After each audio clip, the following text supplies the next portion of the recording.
అందరికీ నమస్కారం అండి. నేను రమాదేవి, గృహలక్ష్మి ఛానల్కి స్వాగతం అండి. ఈరోజు మనము ఉసిరికాయ పచ్చడి చేసుకుందామండి. ఇది నువ్వులు పచ్చికారం వేసి చేసుకుంటే చాలా రుచిగా ఉంటుందండి. ఇక్కడైతే నేను ఒక పావు కేజీ ఉసిరికాయలు తీసుకున్నానండి. ఒక పావు కిలో చక్కగా కడిగి తుడిచేసి పక్కన పెట్టేసుకోవాలండి. తడి లేకుండా నూనెలో వేయించుకోవాలండి. స్టవ్ పైన కడాయి పెట్టుకొని కొంచెం నూనె వేసుకొని ఉసిరికాయలను నూనెలో బాగా మగ్గించుకోవాలండి. స్టవ్ పైన కడాయి పెట్టుకొని కొంచెం మనం తగినంత నూనె వేసుకొని ఉసిరికాయలను నూనెలో మగ్గించుకోవాలండి. స్టవ్ సిమ్లో పెట్టేసుకోవాలండి. ఉసిరికాయలు ఇలా మనము అంటే సంవత్సరం పాటు అని కాకుండా ఇలా చేసుకుంటే ఒక 15 డేస్ వరకు బాగుంటుంది. ఇలా నువ్వులు వేసి వెరైటీగా చేసుకుంటే చాలా బాగుంటుందండి. పిల్లలు కూడా తింటారండి ఇష్టంగా. కొంచెం కారం ఎక్కువ వేస్తే పిల్లలు అది తినరు కదా. ఇప్పుడు ఉసిరికాయలు మగ్గుతున్నాయి కదండి, కొంచెం పసుపు వేసుకుందాము ఉసిరికాయలలో. ఇలా నువ్వులు పచ్చిమిర్చి వేసి చేసుకుంటే కూడా ఉసిరికాయ పచ్చడి చాలా బాగుంటుందండి. పిల్లలు పెద్దవాళ్ళు ఎవరైనా సరే చాలా ఇష్టంగా తింటారు. ఉసిరికాయలు అయితే మగ్గిపోయినండి, ఒక ప్లేట్లో తీసుకున్నాను. అవి చల్లగా అయిన తర్వాత ఇలా ముక్కల్లాగా చేసుకోవాలండి. ఉసిరికాయలు అట్లానే వేసుకుంటే వేసుకోవచ్చండి మీరు. నేనైతే ఇలా గింజ తీసేసి అలా ముక్కల్లాగా వేసుకుంటున్నాను. మొత్తం ఉసిరికాయ అయితే మేము తినలేమండి.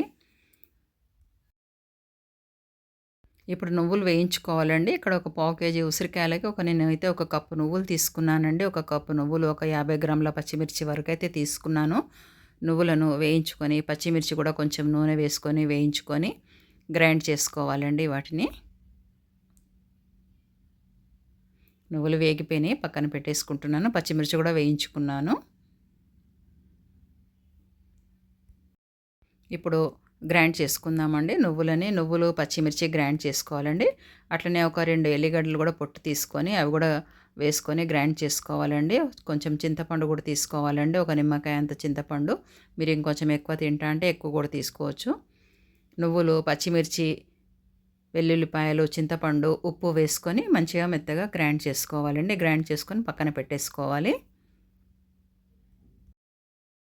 ఇప్పుడు స్టవ్ పైన తాలింపు కోసం మళ్ళీ కడాయి పెట్టుకొని, కడాయి కానీ గిన్నె కానీ ఏదైనా పెట్టుకోండి మీకు అనుకూలంగా.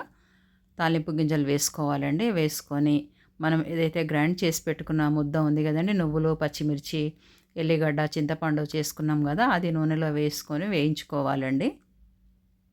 అది కొంచెం వేగిన తర్వాత మనము ఏవైతే వేయించి పెట్టుకున్న ఉసిరికాయలు ఉన్నాయి కదండి, అవి వేసుకోవాలి, కలుపుకోవాలి. కానీ పచ్చడి చాలా అంటే చాలా బాగుంటుందండి. కొంచెం జీలకర్ర మెంతుల పొడి వేసుకుంటున్నానండి ఇక్కడ, ఒక పావు టీ స్పూన్ అంతా. ఇప్పుడు ఉసిరికాయల ముక్కలు కలుపుకుందామండి. కలుపుకొని కొద్దిగా మగ్గనిచ్చి తీసేసి పెట్టేసుకోవాలండి. చాలా అంటే చాలా రుచిగా ఉంటుంది పచ్చడి. మీరు కూడా ట్రై చేయండి. అన్నంలోకి, చపాతీల్లోకి, దేనిలోకైనా బాగుంటుందండి. వేడివేడి అన్నంలో నెయ్యి వేసుకొని పచ్చడి వేసుకొని తింటే చాలా అంటే చాలా బాగుంటుంది.